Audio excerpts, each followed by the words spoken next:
I'm going to give a little bit of an analysis. I'm sure y'all have seen it on social media, and I know pretty much every content creator I know, every colleague and comrade of mine has been covering it pretty extensively, but I'm going to give my own analysis of the absolutely disastrous fucking Joe Biden interview. I'm going to give my own take from a psych perspective, not only on just the symptoms I see throughout just the interview itself, but also some psychology behind the answers that are being given. We're not going to go through the whole thing. I don't want to put you guys through half an hour. All right, so we're just going to kick this off right from the beginning here. And I'm going to pause it occasionally and kind of give my personal analysis on the answers here and kind of the psychology behind the answers and what they really mean. Because for those who didn't tune in, some of y'all just didn't want to see this. Maybe some of y'all are too traumatized by the debate. You don't ever want to hear the word Biden again. Maybe you gave up on the whole political apparatus. Maybe you're living in the woods and you just want to watch me play some games. And don't worry, we will get to that. But yeah, without further ado, let's kick this piece of shit off. Is this a bad episode or the sign of a more serious condition? Okay. Let's start with the debate. You and your team have said you had a bad night, but your friend Nancy Pelosi actually framed the question I think is on the minds of millions of Americans. Was this a bad episode or the sign of a more serious condition? It's a bad episode. No indication of any serious condition. I was exhausted. I didn't listen to my instincts in terms of preparing, and I had a bad night. You know, you say you were exhausted, and I know you've said that before as well, but you came, and you did have a tough month, but you came home from Europe about 11 or 12 days before the debate, spent 6 days in Camp David. Why wasn't that enough? Hold on, I gotta look at his face. I'm sorry, I gotta have a bit of a laugh here. Look at his face. This motherfucker has the worst, old man Bill Burr, he's staring at the Reaper, okay? He's staring at the pearly gates. Actually, given his fucking history, he's staring at fire and brimstone, probably. 6 days in Camp David. Why wasn't that enough rest time, enough recovery time? Because I was sick. I was feeling terrible. Matter of fact, the docs with me, I asked them, they did a COVID test because they're trying to figure out what's wrong. They did a test to see whether or not I had some infection, a virus. I didn't. They just had a really bad cold. And okay. So I'm just going to lay a bit of the groundwork here. Having studied a lot of Joe Biden's mannerisms, his cadence, and his general behavior over a long period of time, it should be painfully evident to anyone whatsoever. It should be painfully evident to anyone whatsoever that Joe Biden is a narcissist. He has exhibited countless narcissistic traits, from a profound lack of empathy to an excessive need for admiration. So what he's doing here, and I'll give him the benefit of the doubt, okay? Because this could be from his team. They're giving him answers. They're coaching him. And as we all know, his brain's just basically macaroni and cheese as of this point. If some noodles came out the ear right now, I wouldn't really be surprised. But the reason why he needs to frame it as and this is something narcissists do as well. When they're lying, they will kind of gish gallop. They will gish gallop excuses. Because if you notice, the first answer was I was exhausted. Now, we've all been exhausted. When I'm exhausted, I'm dumb as fuck when I'm exhausted. But he doesn't stop at exhausted. And you'll see this with a lot of liars. They'll they won't just give you one excuse. They'll give you a bunch of excuses. And the intention there is to condition you to thinking, I shouldn't be too hard on this person because they seem like there's just a whole ton of stuff going on. So he could have just led with, I'm exhausted, and just called it a day. But now he's exhausted, plus he has a cold. And it's a really bad cold to the point where his staff was super concerned. Again, this is a tactic that liars use a lot.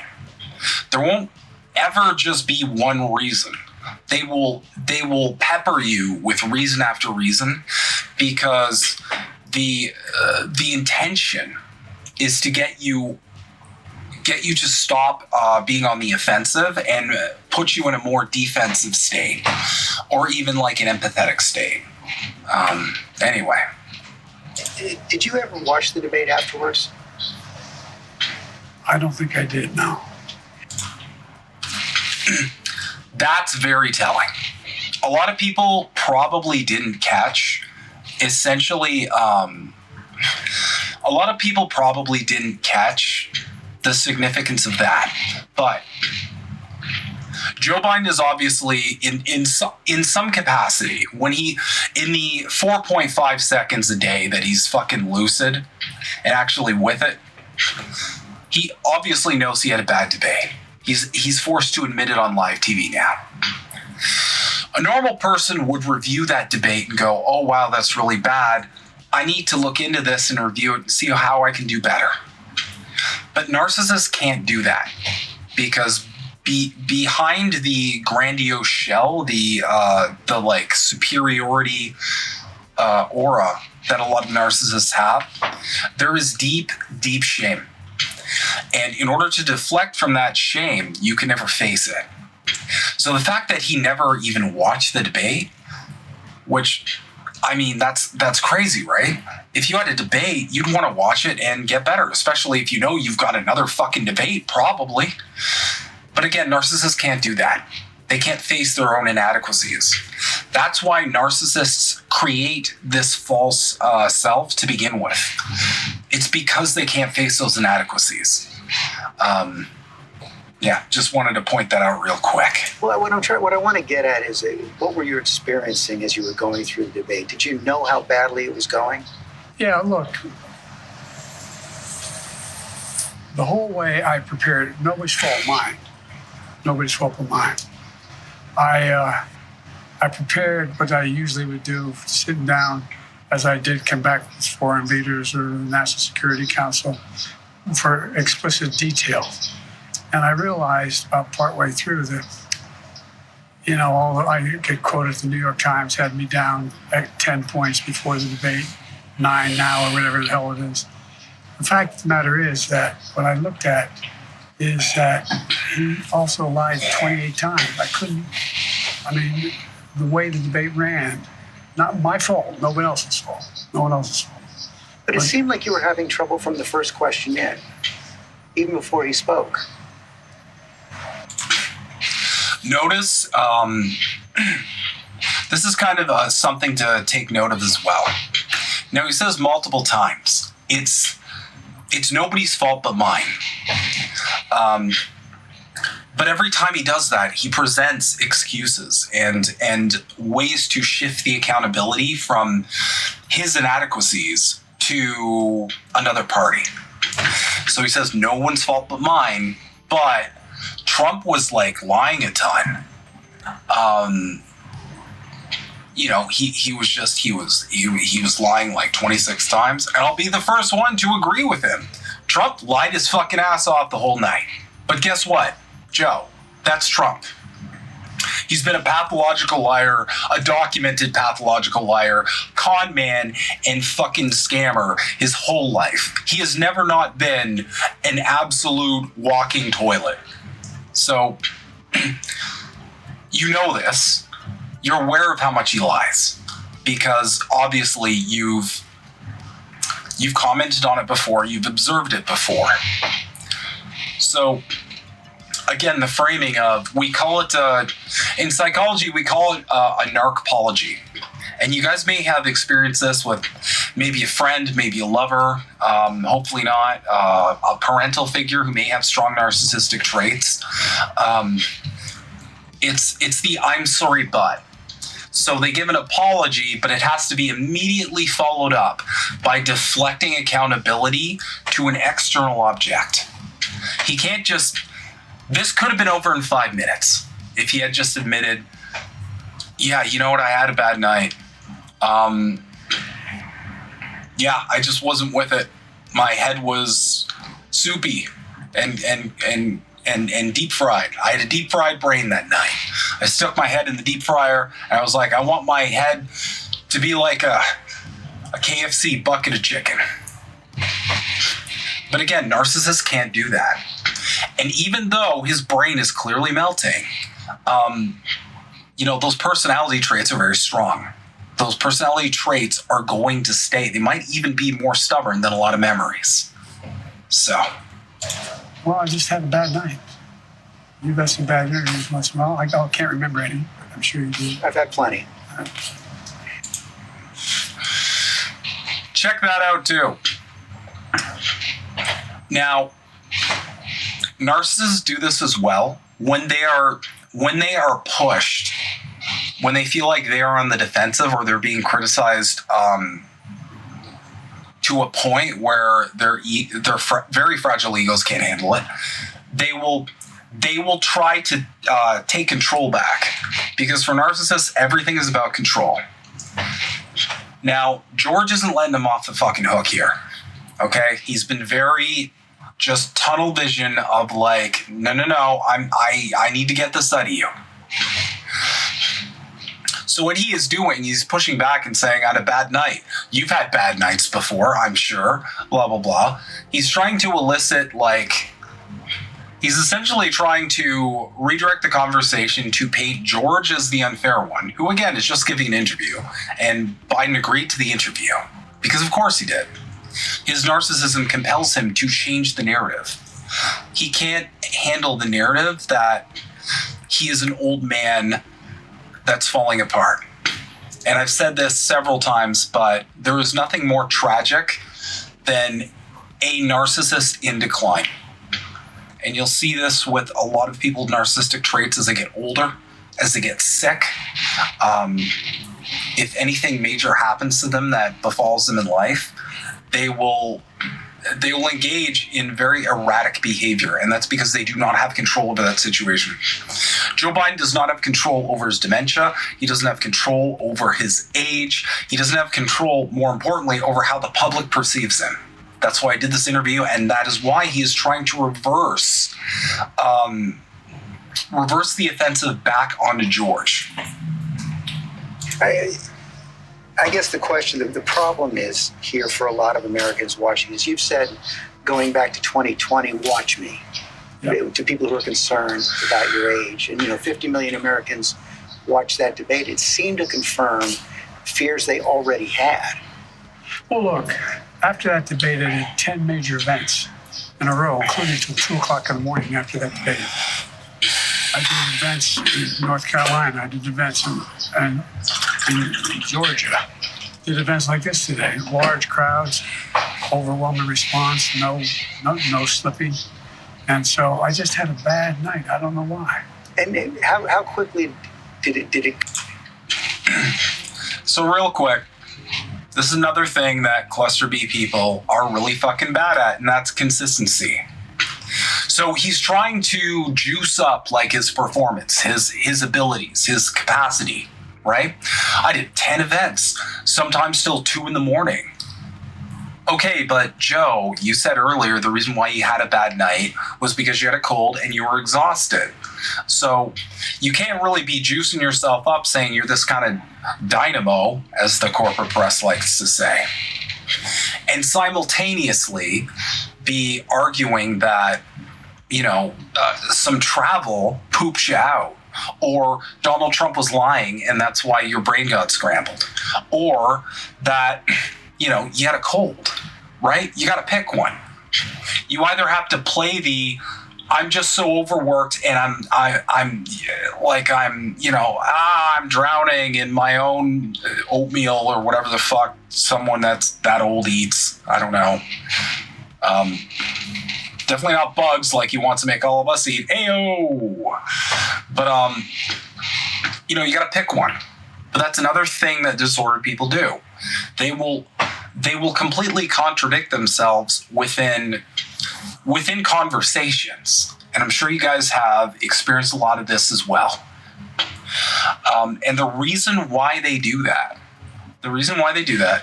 is because narcissists in particular, and a lot of people with various mental health conditions, they're reactive conversationalists, meaning that they will completely switch whatever they're going to say or whatever narratives they have based on what the person's saying. Because what he's trying to do essentially is he's trying to regain control and like grab the narrative. He wants to get the interviewer to back off and start like dancing to his tune. And George isn't dancing to his tune here, which is very interesting. Very fucking interesting.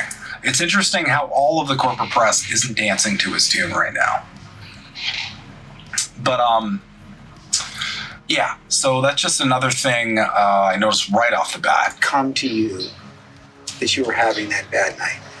Well, it came to me as having a bad night when I realized that even when I was answering a question, when they turned his mic off, he was still shouting. And I let it distract me. I'm not blaming it on that. But I realized that I just wasn't in control. Two very telling things there. So first and foremost, he keeps saying, I'm not blaming this, I'm not making excuses, but every time he does that, it's after he makes an excuse. And again, I realized I was having a bad night because he kept shouting. Which, first off, I didn't hear that. I heard about like 586 lies from Zion Dawn over there. I heard him literally say Israel needs to finish the job, which means exactly what you fucking think it is. Think it does, rather. Sorry. Had a Biden moment. I was tired. But he keeps doing this thing where he's saying, I'm not blaming that. But he's providing an excuse that is deflecting from him actually owning his poor debate performance. And I haven't watched this in full. I checked out Hardlens Media. I checked out a bunch of other content creators. Their takes on it were fantastic as always. But I haven't had a chance to dive into the beginning of this because I feel like the beginning wasn't super covered. So I'm kind of just going at this real time. But yeah, that's fascinating. Another thing too, he said, I didn't feel like I was in control. He's telling on himself there because again, narcissists always need control. Unless he means I was literally not in control. I was not in control of my body. I filled my diaper to the brim and I felt a little a leak down the leg a little bit. I'm not sure. Part of the other concern is that this seems to fit into a pattern of decline that has been reported on recently. New York Times had a headline on July 2nd, Biden's lapses are said to be increasingly common and worrisome. Here's what they wrote. People who have spent time with President Biden over the last few months or so said the lapses appear to have grown more frequent, more pronounced, and after Thursday's debate, more worrisome. By many accounts, as evidenced by video footage, observation, and interviews, Mr. Biden is not the same today as he was even when he took office 3.5 years ago. Similar reporting in the Washington Post and the Wall Street Journal. Are you the same man today that you were when you took office 3.5 years ago? In terms of successes, yes. I also was the guy who put together a peace plan for the Middle East that may be coming to fruition. I was also the guy that expanded NATO. I was also the guy that grew the economy. was also the guy that expanded NATO. I'm sorry. His face is killing me. The level of like propagandized you have to be like, oh, he expanded NATO. Well, that's fucking based. Slay, queen. I have no words. All the individual things that were done were ideas I had or I fulfilled. I moved on. And so, for example, well, that was true then. What's Biden done lately? Today, just announced 200,000 new jobs. We're moving in a direction that no one's ever taken on. I know you know this from the days in the government. I took on Big Pharma. I beat them. No one said I could beat them. I took on all the things we... No, Joe, you beat Medicare, remember?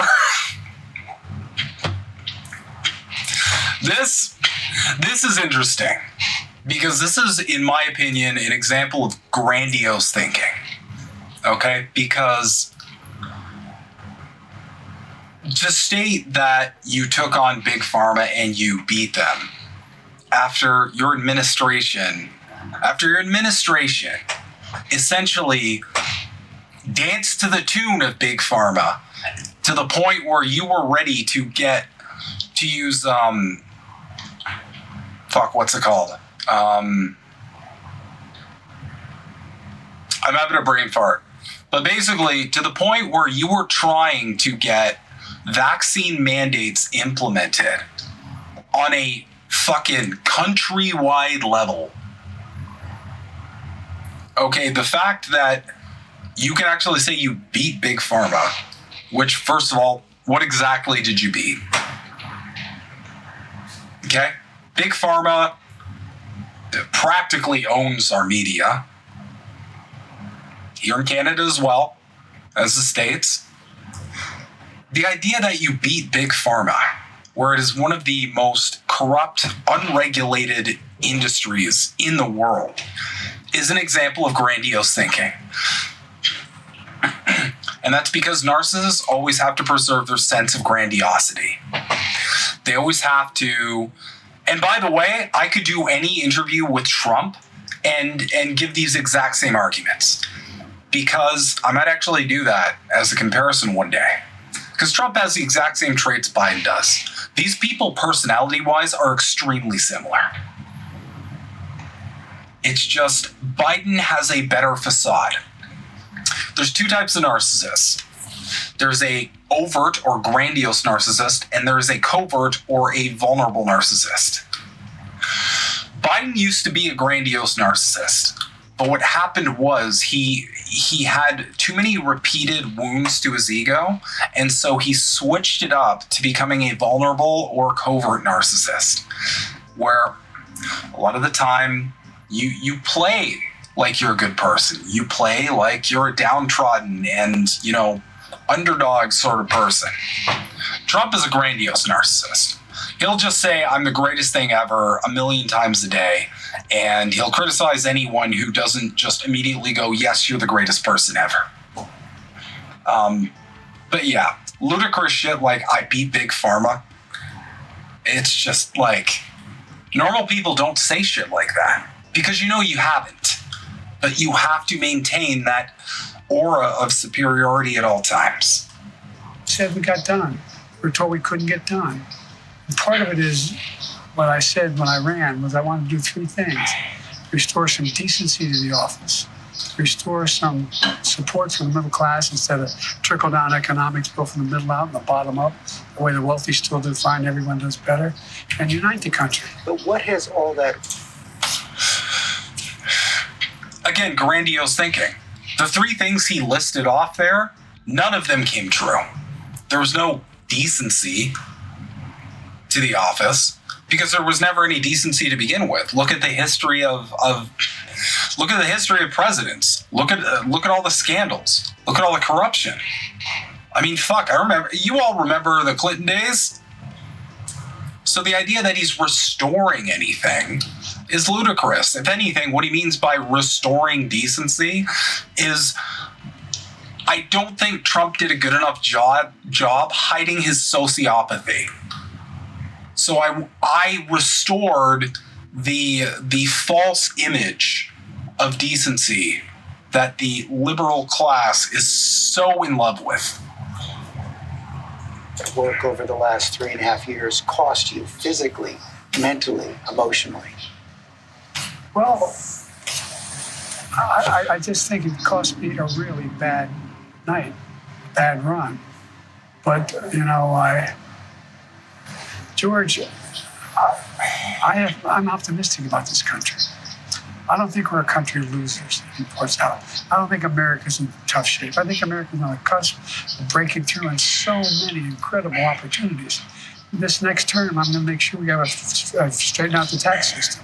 I'm going to make sure we're in a situation where we have health care for all people, where we're in a position where we have child care and elder care, free up, and all these things. One thing I'm proudest of is, remember when my economic plan was put forward, a lot of the mainstream economists said it's not going to work. Guess what? We now have 16 Nobel laureates, 16 of them in economics, saying that Biden's next term would be, based on what he wants to do, enormous success. Trump's plan would cause a recession, would significantly increase inflation. I've made great progress, and that's what I plan on doing, and we can do this. I understand that, and I'm not disputing that. What I'm asking you is about your personal situation. Do you dispute? So, again, narcissists are famous for this. Remember what the actual question was. He didn't give an actual answer. He started listing off all of his qualifications, all of his pedigrees, most of which were lies. Lies are half-truths. Let's not spin yarns here. But it got to the point where George had to redirect the question back because it wasn't answered. And say what you want about George Stephanopoulos. Thank God I got his name right. But this is good journalism, what he's doing right here. Okay? Because that's what you want to do in an interview.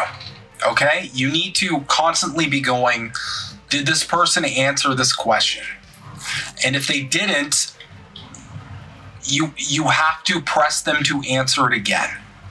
I mean, we saw it in the debate, several questions, if memory serves, where Trump was asked a question and he went off into this fucking Adderall-laced tirade about, well, let's be real, 80% of it was just, let's blame every problem on the border. Trump essentially just did the South Park episode, they took our jobs. But they had to redirect the question back because it's like, you didn't answer the question. Here you go, answer the question. That's what he's doing right here. Dispute that there have been more lapses, especially in the last several months.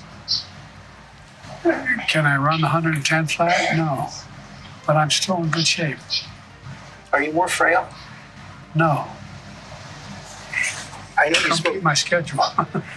I know you spoke with your doctor after the debate. What did he say? He just looked at me. He said, "You're exhausted."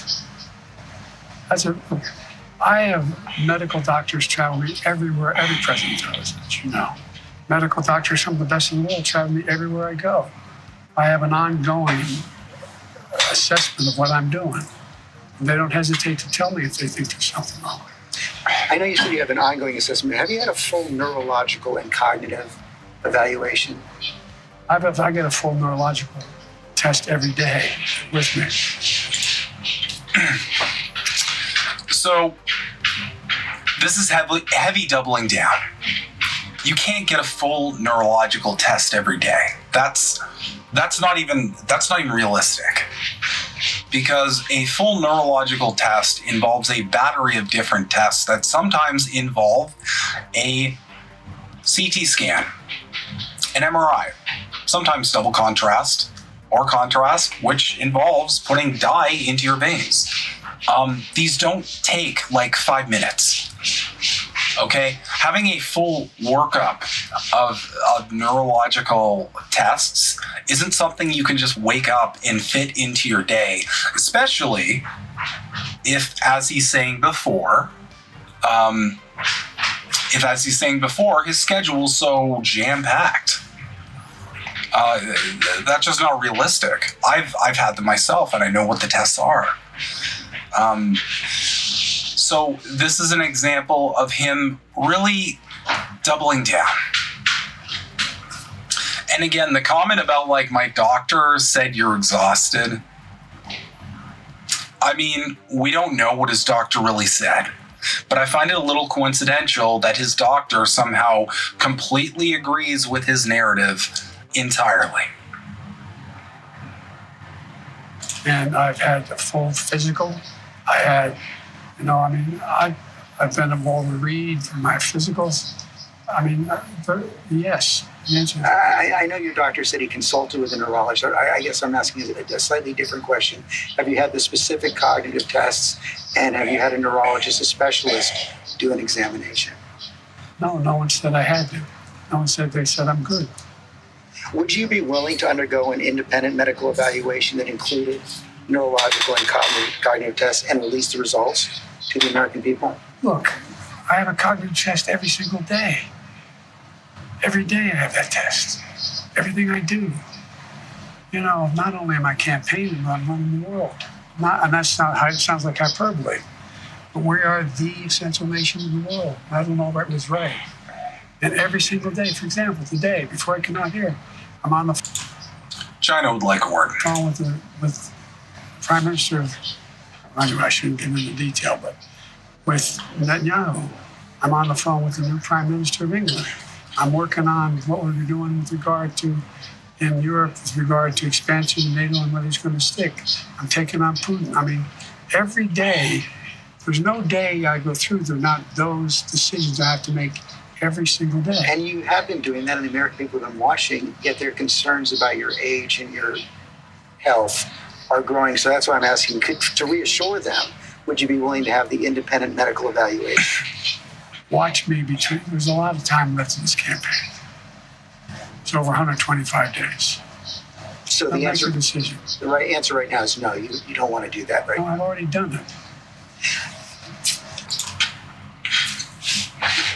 So when there is a challenge, because he essentially said, would you be willing to back up everything you're saying by having an independent body that is unbiased, uninfluenced, all of that, come in, check you the fuck out, and then release to the public the results of that? So a couple interesting things here. He went from, I have a cognitive test every single day, to, nope, I've never had like a neurological test, to the answer to that, I have a cognitive test every single day. And then a deflection after that. So basically what he is admitting, and narcissists do this a lot too, is they're willing to play various linguistic games with you. They're willing to, conversation is very much like a chess match, I suppose. But when it came down to it, the meat and potatoes of it, of like, okay, I'm hearing what you're saying. Would you be willing to have that backed up? And because everything he's saying here is probably false. He tried the deflection, and George, props to him, he brought it back and said, okay, so what is the answer here? As you noticed, he had to present that question twice and then push for the answer. And obviously the answer is no, because we're not going to be getting an independent assessment of his mental health. So. You talked a lot about your successes at the beginning of this interview, and I don't want to dispute that. I don't want to debate that. But as you know, elections are about the future, not the past. They're about tomorrow, not yesterday. And the question on so many people's minds right now is, can you serve effectively for the next 4 years? George, I'm the guy that put NATO together in the future. No one thought I could expand it. I'm the guy that shut it down. No one thought it could happen. I'm the guy that put together. Another obvious example of grandiose thinking. How did you shoot Putin down? What did you do? By funding Ukraine? How did you shut him down? He thinks America's a joke. And the thing with Putin is he doesn't even have and there's interviews where he blatantly says this. He doesn't even have like a opinion about the president because he legitimately says, we covered this on Politically Homeless a little bit, the president doesn't matter. It doesn't matter who's in office. It's meaningless. But, I mean, shutting Putin down, what does that mean? Putin's a part of, Putin got into BRICS, he's a part of Russia. He's working with China. And they're winning. They're winning in Ukraine. And that's because of you and your allies. They're still at war because of you and your fucking allies. So, again, that's another example of grandiose thinking. Because in no way, shape, or form did he shut Putin down. But also, did he say he created NATO? Was that just like I'm going to chalk that up to a brain fart. And I'm going to be charitable to Biden because he obviously has dementia. We assume, but is most likely the case. Or Lewy bodies, there's a lot of different theories, but there's obviously some cognitive issues here. A lot of this could be him forgetting, misremembering, but I'm noticing the same personality traits that track with essentially his personality just as we can observe it and have observed it before. So. South Pacific Initiative with AUKUS. I'm the guy that got 50 nations, not only in Europe, outside of Europe as well, to help Ukraine. I'm the guy that got Japanese to expand their budget. For example, when I decided we used to have 40% of the computer chip, and we invented the chip, that little chip, the computer chip.